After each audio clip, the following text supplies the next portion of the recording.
Okay, there is one more problem here. A splash is here. Splash is nothing but sound. A sound is here. Here a sound is here. 3.12 seconds after. 3.12 seconds after, a stone is dropped into a well of 45 meters deep. The speed of the sound in air is g is equals to 10 they given. Actually, a stone is, this is considered as a well here. This is considered as a well. Let us assume the depth of the well, the deep of the well height, the deep of the well height is equals to, the deep of the height is equals to 45 meters height. This is, and one stone is falling. So falling means initial velocity 0, and it is incident on the water. So we are hear a sound. We are going to observe a small sound. When it is falling on the water, we hear a sound. The sound is reached again to our ears. The total time they take away. So total time is nothing but the stone falling from, traveling from top to bottom, and sound again comes to back.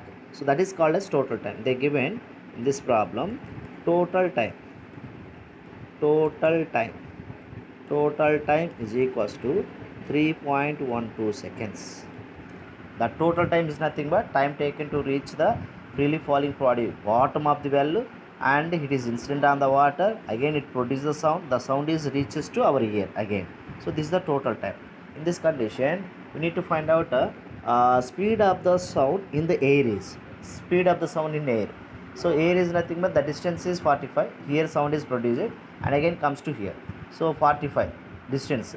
Time we need to calculate. So but they given total time for freely falling and sound back. That's why time taken to reach the, time taken by the body to reach the water, that one we need to calculate first.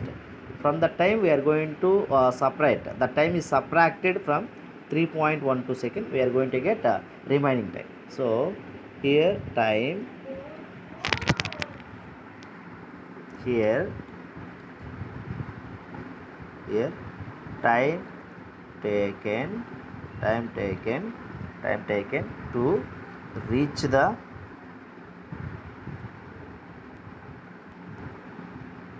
time taken to reach the water. So now here S is equals to ut plus of at square. S is equals to ut plus of at square. S means here 45. Here 0. Initial velocity 0. 0 into anything? 0. Plus 1 by 2. G value they given 10. Into t.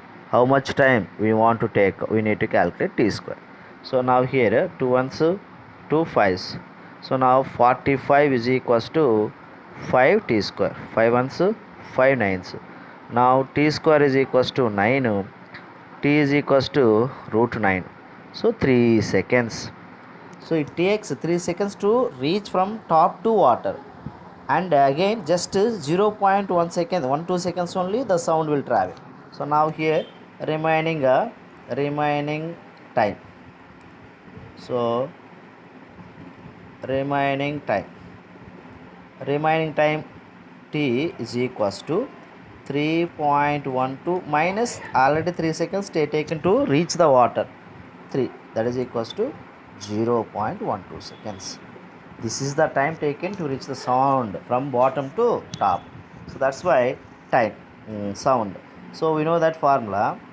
We know that speed v is equals to distance by time. So we need to calculate speed v. V is equals to how much distance the sound traveled. Here sound generated. Sound travel is 45 meters only again. 45 meters. In how much time? 0.12 seconds. 0.12 seconds into, for our convenience, 100 by 100. So now v is equals to 4500 by, so this one 12. This one is going to be converted into 12. So now we are going to simplify the answer. If you get the simplification with the number 2, 2 6s are 12, 2 2s 2 2s 250. Again now 2250 by 6, again with the 3, 2 2 ones 2 ones 2 twos 2 sorry. So now 2 twos 2 twos 2 fives, okay, 2250 by 12 6. Okay, now 2215 by 3. So now here 1125 by 3. So now here 3 3s 9 and 22 3 sevens and 2 5. So now here v is equals to 375 meter per second. So this is the speed of the sound in air. So speed of the sound in air. So they given one condition. Actually total time they given. Total time means body traveling from top to bottom, and again sound created. Sound is again travel bottom to top. This is the total time. First of all, we are calculating here what is the time taken to reach the bottom stone. So that is 3 seconds. Remaining time 0.1 second, 0.12 seconds only the sound can travel from bottom to top. Based on this time, we are going to calculate speed.